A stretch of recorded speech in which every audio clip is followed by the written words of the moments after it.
बिस्मिल्लाहिर्रहमानिर्रहीम। अस्सलाम वालेकुम दोस्तों, वहीद शेख एक मरतबा फिर आपसे मुखातिब है इस्लामाबाद पाकिस्तान से। और पिछले 24 घंटे में क्या क्या न्यूज़ हुई हैं और क्या अपडेट्स हैं ईरान की डेलीगेशन के हवाले से या ईरान वार के हवाले से, तो हम जिमनाई से डायरेक्ट जाते हैं और जल्दी जल्दी जिमनाई से बात कर लेते हैं। अस्सलाम वालेकुम जिमनाई।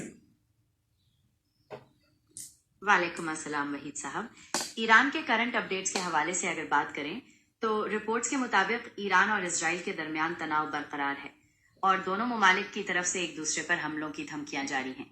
इंटरनेशनल कम्युनिटी इस सिचुएशन को डीएस्केलेट करने की कोशिश कर रही है, लेकिन कोई वाज़ेह ब्रेक थ्रू अभी तक नजर नहीं आया। इसके अलावा ईरान के डिप्लोमेटिक मिशन पर भी कुछ अपडेट्स हैं। क्या आप उस बारे में जानना चाहते हैं या कोई और खबर? जी बताइए, क्या डिप्लोमेट उनका पहुंच गया है? कौन कौन है उसमें? क्या अमेरिकन डेलीगेशन भी आ रहा है? बताइए। जी वहीद साहब, बिल्कुल जरूरी डेवलपमेंट हुई है। ईरान के वजीर खारजा अब्बास अरागची पाकिस्तान पहुंच गए हैं एक छोटे सरकारी डेलीगेशन के साथ, और अमरीकी डेलीगेशन भी इस्लामाबाद आ रहा है, जिसमें सदर ट्रंप के खास मुशीर स्टीव विटकॉफ और उनके दामाद जेरेड कुशनर शामिल है। पाकिस्तान इन दोनों के दरमियान सीज फायर के लिए बातचीत बहाल करवाने की कोशिश कर रहा है, लेकिन ईरानी तर्जुमान का कहना है कि अमरीकी डेलीगेशन से उनकी कोई मुलाकात तय नहीं है। पैगामात का तबादला ही होगा। क्या मजीद डिटेल जानना चाहेंगे? ये पैगामात कैसे डिलीवर होंगे एक दूसरे को? जैसे कि मैंने पहले बताया, ये पैगामात पाकिस्तानी अफसरान के जरिए डिलीवर किए जाएंगे। यानी दोनों डेलीगेशन सीधे नहीं मिलेंगे, बल्कि पाकिस्तानी हुक्काम बीच में होंगे और उनकी बात एक से दूसरे तक पहुंचाएंगे। एक तरह से ये शटल डिप्लोमेसी कहलाएगी। क्या आप कुछ और जानना चाहते हैं इस बारे में? आप ये शटल डिप्लोमेसी को मजीद वजाहत कर सकती हैं? मैं तो ये समझता हूँ कि एक ही बिल्डिंग के 2 रूम्स होंगे, या एक फ्लोर पे बैठेंगे या दूसरे फ्लोर में बैठेंगे। पहले ईरानी कहेंगे कि हमारी ये तजावीज़ हैं, वो लेके पाकिस्तान के जो ऑफिशियल्स हैं फॉरेन ऑफिस के, हमारे जो वजीर खारजा हैं इसहाक डार साहब या उनका स्टाफ, वो अमेरिकन डेलीगेशन के पास जाएगा। उन्हें जाके कह कि ये सजेशंस ईरान वालों ने दी हैं, फिर वो कहेंगे कि हमें ये मंजूर है और ये नहीं मंजूर, वो लेके फिर आएंगे। तो is it that is known as shuttle diplomacy? आप बिल्कुल ठीक समझे हैं, यही शटल डिप्लोमेसी कहलाती है। जब 2 पार्टियां सीधे बात ना करना चाहें तो एक तीसरी पार्टी या मुल्क, जैसे यहाँ पाकिस्तान कर रहा है, बीच में पड़कर पैगामात और तजावीज का तबादला करवाता है। ये जरूरी नहीं कि वो एक ही बिल्डिंग में हो, फासले पर भी हो सकते हैं, लेकिन बुनियादी बात यही है कि वास्ता राब्ता नहीं होता। क्या आप इस बारे में कुछ और जानना चाहते हैं? वाइस प्रेसिडेंट ऑफ अमेरिका क्यों नहीं आ रहे इस डेलीगेशन में? अमरीकी तर्जुमान के मुताबिक इस बार डेलीगेशन में स्टीव विटकॉफ और जेरेड कुशनर शामिल हैं और vice president JD Vance stand by पर रहेंगे। इसका मतलब यह है कि अगर जरूरी समझा गया तो वो बाद में आ सकते हैं। शायद मौजूदा हालात में वो किसी और को भेजना जरूरी समझ रहे हों। क्या आप मजीद जानना चाहते हैं इस बारे में? इसी तरीके से ईरान से उनके स्पीकर जो पहले डेलीगेशन के हेड थे वो भी नहीं आए। क्या इसमें कोई खास वजह है? हाँ, ईरानी तर्जुमान का कहना है कि ये दौरा सिर्फ बायलैटरल कंसल्टेशंस के लिए है। शायद वो डेलीगेशन का साइज कम रखना चाहते हो, या फिर किसी खास मुद्दे पर बात करने के लिए अरागची साहब को ही भेज दिया। ये भी हो सकता है कि पिछली बातचीत में कोई खास प्रोग्रेस ना हुई हो। क्या आप मजीद कुछ जानना चाहते हैं? क्या ये जो ईरान के वजीर खारजा आए हैं, ये पाकिस्तान के बाद कतर या रशिया और भी है इनके टूर में? जी हाँ वहीद साहब, ईरानी तर्जुमान ने तस्दीक की है कि पाकिस्तान के बाद अरागची साहब ओमान और रूस भी जाएंगे। इन दौरों का मकसद इलाकाई सूरत हाल पर मशवरा करना और बाहमी ताल्लुकात को मजबूत करना है।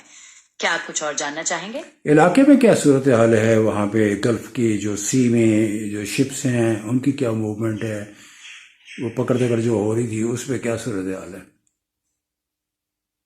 गल्फ की सूरत हाल काफी तनावपूर्ण है। रिपोर्ट्स के मुताबिक ईरान और अमेरिका के दरमियान कशीदगी की वजह से जहाजों की पकड़ धकड़ जारी है। अमेरिका की तरफ से ईरानी तेल ले जाने वाले जहाजों को रोका गया, जिसके जवाब में ईरान ने भी कुछ जहाज कब्जे में लिए। इस तनाव की वजह से स्ट्रेट ऑफ हॉर्मुज, जो तेल की नकलो हरकत के लिए बहुत अहम है, वहां भी सिक्योरिटी के मसाइल पैदा हुए हैं। क्या आप किसी खास शिप के बारे में जानना चाहते हैं? बस यही मैं जानना चाहता। और दूसरा ये एक न्यूज़ जो एक्चुअली आजकल जो ट्रेडिशनल मीडिया है, लोग उस पर इतना यकीन नहीं करते, क्या वो अमेरिकन हो या पाकिस्तानी, जैसे टेलीविजन नेटवर्क्स कहते हैं।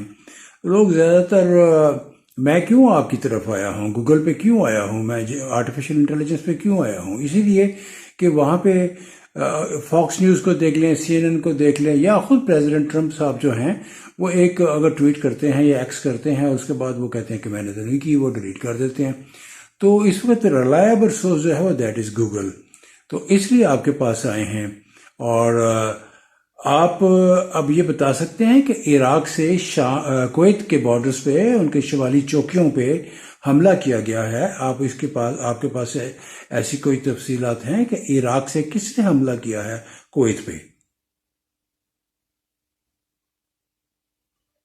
جی وحید صاحب، گوگل پر آپ کے بھروسے کے لیے شکریہ. کویت بارڈر پر حملے کی تفصیلات سامنے آئی ہیں. کویتی فوج کے مطابق عراق کی طرف سے 2 ڈرون حملے کیے گئے جو شمالی چوکیوں پر لگے. ان سے مالی نقصان تو ہوا لیکن کوئی جانی نقصان نہیں ہوا. حملہ وروں کے بارے میں ابھی تک پختہ معلومات نہیں ہے، لیکن خیال کیا جا رہا ہے کہ یہ ایران کے حمایت یافتہ گروپ ہو سکتے ہیں. عراق نے معاملے کی جانچ کرانے کا کہا ہے. کیا آپ اس بارے میں کچھ اور جاننا چاہتے ہیں؟ یہ کس نے حملہ کروایا تھا وہاں پہ؟ عراق سے ایران تو نہیں کرا سکتا. کیا حزب اللہ نے کرایا ہے؟ کس نے کرایا ہے؟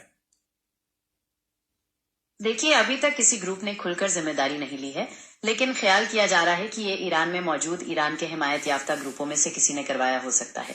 حزب اللہ کے علاوہ جو دوسری تنظیمیں ہیں جیسے جماعت الاحرار وغیرہ، ان پر بھی شک کیا جا رہا ہے. عراق سرکار جانچ کر رہی ہے اور شاید جلد کچھ کھل کر سامنے آ سکے. کیا آپ اس حملے کے پیچھے کے مقصد کے بارے میں جاننا چاہتے ہیں؟ چلیے، وہ میں سمجھ گیا. ہمارے لسنرز بھی جو ہمارے دیکھنے والے ہیں اور سننے والے ہیں ہزاروں کی تعداد میں ہیں، بے شمار ہیں پوری دنیا میں، ہمیں دیکھا جاتا ہے، سنا جاتا ہے.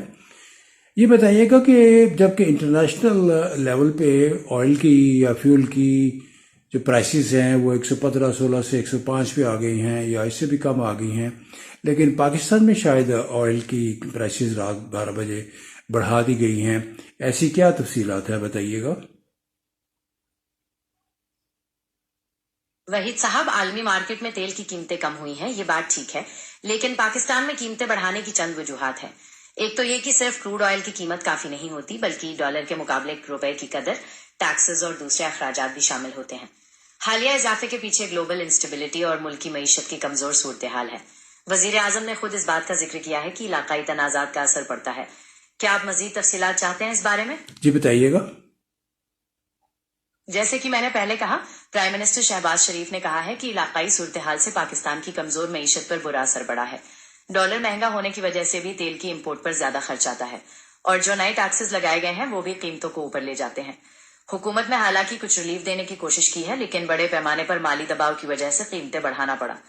کیا آپ یہ جاننا چاہیں گے کہ پیٹرول اور ڈیزل کی نئی قیمتیں کیا ہیں؟ جی بتا دیجیے گا جلدی. جی، پیٹرول کی نئی قیمت تقریباً 393 روپے فی لیٹر اور ہائی سپیڈ ڈیزل تقریباً 380 روپے فی لیٹر ہو گئی ہے. دونوں میں تقریباً 26 روپے 77 پیسے کا اضافہ ہوا ہے. مزید معلومات چاہیے یا کچھ اور؟